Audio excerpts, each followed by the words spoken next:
Imagine trading the endless buzz of New York City for a breath of crisp mountain air, charming small towns, and scenic landscapes that feel a world away, yet are only a couple of hours from Manhattan.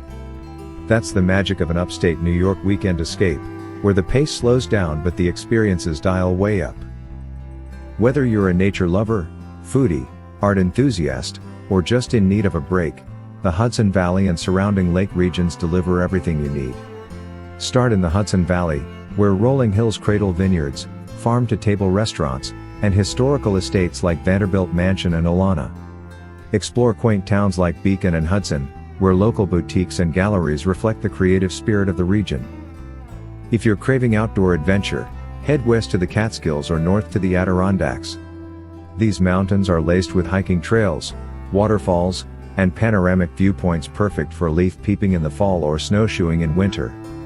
For water lovers, spots like Lake George or the Finger Lakes offer kayaking, paddleboarding, and lakeside sunsets that will make you forget your city stress. What makes upstate New York so special is its diversity of experiences. You can sip wine in a converted barn 1 hour, then be hiking through pine forests or wandering art exhibits the next. You'll find charming bed and breakfasts, luxurious spa resorts, and rustic lodges that let you tailor the trip to your travel style, whether you're going solo, as a couple, or with the family. And the best part? You don't need a week to enjoy it. In just a 2 or 3 day window, you can soak up the scenery, taste the local flavors, and return home recharged. Have you ever taken a spontaneous escape to upstate New York, or is it now officially on your weekend getaway list?